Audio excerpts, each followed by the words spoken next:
Let's go.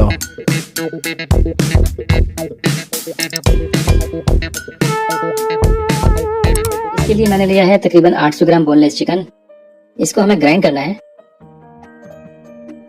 उससे पहले इसमें ऐड करेंगे 1 टीस्पून नमक या फिर आपके जायके के हिसाब से, 1 टीस्पून काली मिर्च का पाउडर, 1 टेबलस्पून अदरक लहसुन का पेस्ट। इसे कर लेंगे अच्छे से मिक्स, ताकि ग्राइंड करने से पहले भी जो स्पाइसेस है ना वो कीमे में अच्छे से मिक्स हो सके। ये मिक्स हो चुका है, चलिए इसे ग्राइंड कर लेते हैं। ये देखिए मैंने ग्राइंड कर लिया है। देखिए बस ऐसा ही ग्राइंड करना है। अब हाथों को अच्छे से धोकर उन पर थोड़ा ऑयल लगा लेंगे, ताकि कीमा आपके हाथों पर चिपके नहीं। अब आप कीमे को वर्किंग प्लेटफॉर्म पर या फिर किसी बड़ी थाली में निकाल लें।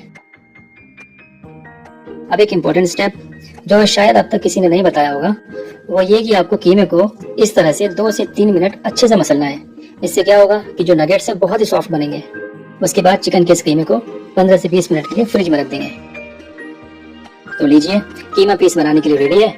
लेकिन उससे पहले आप जहाँ भी काटें, वर्किंग प्लेटफॉर्म पर या फिर थाली में, उस जगह को आप ग्रीस जरूर कर लें। नहीं तो क्या होगा कि जब आप नगेट्स को उठाएंगे तो ये नीचे चिपकेंगे और ये उठ नहीं पाएंगे। अपने हाथों को धोकर फिर से उन पर थोड़ा ऑयल लगा लेंगे। अब कीमे को काउंटर पर रखकर इसे फैला लेंगे। कीमे की हमको शीट बनानी है कोई 1 सेंटीमीटर मोटी। ज्यादा मोटी होगी तो क्या होगा कि जो नगेट्स हैं वो अंदर से कच्चे रह जाएंगे। हाथ से डायलेट करने के बाद इसे नाइफ से भी इस तरह से फिनिश कर देंगे। ध्यान रहे कि हाँ, नाइफ को भी आपको ऑयल लगाकर ग्रीस जरूर करना है। नगेट्स को फाइन एज देने के लिए इसे इस तरह से चारों तरफ से काटकर सीधा कर लेंगे। ये देखिए इस तरह से। अगर आपने चैनल को अभी तक सब्सक्राइब नहीं किया तो प्लीज कर लीजिए, क्योंकि बिल्कुल फ्री है। ये बचे हुए कीमे को हम बाद में इसी तरह के नगेट्स की शेप दे देंगे। चलिए इन्हें काट लेते हैं। साइज आपके ऊपर है, आप चाहे जैसा काट सकते हैं। वैसे नॉर्मली 800 ग्राम कीमे में 20 से 25 नगेट्स बन जाते हैं। कटिंग करते हुए आप अच्छे से काटें, ताकि जो चिकन के बारीक रेशे है ना वो भी कट जाए। नहीं तो क्या होगा, जब आप इनको उठाएंगे उस वक्त नगेट्स की शेप खराब हो जाएगी। इस तरफ थोड़ा बड़ा रह गया, कोई नहीं, मैं इसको अभी काट कर सीधा कर देता हूँ। तो पीसेस कट चुके हैं। अब इन पर ब्रेड क्रम्स लगाना है। ब्रेड क्रम से ये बहुत ही टेस्टी और क्रिस्पी बनते हैं। ब्रेड क्रम नहीं लगाएंगे तो क्या होगा कि आपको इनको उठाने में परेशानी होगी, क्योंकि ब्रेड क्रम जब आप इस पर छिड़केंगे तो ब्रेड क्रम कीमे का मॉइस्चर एब्सॉर्ब कर लेते हैं, जिसकी वजह से ये थोड़े टाइट हो जाते हैं, तो हैंडल करना आसान हो जाता है। ये जो ब्रेड क्रम है इसकी रेसिपी मैंने अभी रिसेंटली अपलोड की है, जिसमें मैंने आपको बताया है कि 3 तरह के ब्रेड क्रम्स कैसे बनाएं। लिंक आपको डिस्क्रिप्शन में मिल जाएगा या ऊपर आई बटन में फ्लैश हो रहा होगा, आप इस पर क्लिक करके बाद में देख सकते हैं। इन पर चारों तरफ इस तरह से ब्रेड क्रम कोट कर देंगे। तो ब्रेड क्रम्स की साइड कोट हो चुकी है। अब एक प्लेट में 2 अंडे फेंट लेंगे और दूसरी प्लेट में ब्रेड क्रम्स रख लेंगे। चलिए अब नगेट्स को उठाते हैं और ब्रेड क्रम्स में रखकर अच्छे से कोट कर लेते हैं। देखिए है ना कितना सिंपल। वीडियो अच्छी लग रही हो तो एक लाइक जरूर कर दीजिए, सब्सक्राइब करके बेल आइकन भी दबा दीजिए, ताकि मेरी आने वाली वीडियो आप सबसे पहले देख सकें।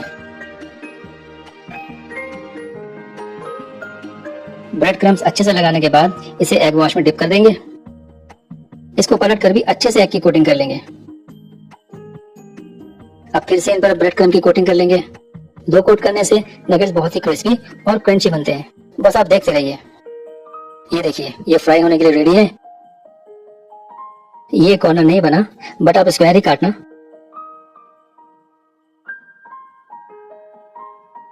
ये देखिए बाकी नगेट्स को भी इसी तरह से दोनों तरफ से अच्छे से ब्रेड क्रम्स और एग वॉश में कोट करके रेडी कर लेंगे।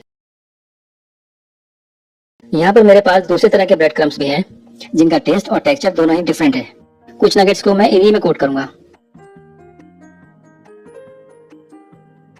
आप ब्रेड क्रम्स को टिफिन में या किसी भी बॉक्स में इस तरह से भी कोट कर सकते हैं, बट ज्यादा ताकत लगाकर नहीं लाइएगा, नहीं तो क्या होगा कि इनके जो कोने हैं वो गोल हो जाएंगे और फिर आप कहेंगे कि बना रहे थे नगेट्स और ये तो बन गए कबाब, है ना। देखिए नगेट्स फ्राई होने के लिए पूरी तरह तैयार हैं। अब एक पैन में बहुत सारा ऑयल डालेंगे। एक्चुअली तो ये डीप फ्राई होते हैं। अगर आप इन्हें शैलो फ्राई करेंगे तो क्या है कि आप इनका कलर और इसकी जो कोटिंग है वो टोटली डिफरेंट पाएंगे। जब ऑयल अच्छा खासा गर्म हो जाए, जिसका टेम्परेचर करीब 150 डिग्री सेल्सियस या फिर कोई 320 डिग्री फ़ारेनहाइट के करीब हो, ऑयल काफी गर्म हो चुका है। आप इसमें बड़े ध्यान से नगेट्स को एक एक करके छोड़ देंगे सिर्फ 1 ही मिनट लगेगा इसको फ्राई होने में। बाकी डिपेंड करता है कि आपके ऑयल का टेम्परेचर कितना था, या फिर आप इंतजार करें कि जब इसका कलर गोल्डन ब्राउन हो जाए तब आप इन्हें निकाल लें।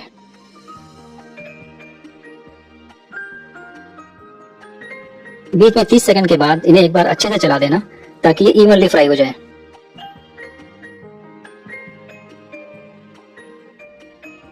लीजिए ये फ्राई हो चुके हैं, चलिए इन्हें निकाल लेते हैं।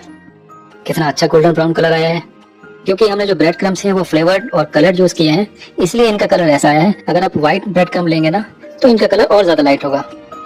इसका साउंड सुनिए। कमेंट करके मुझे बताइएगा जरूर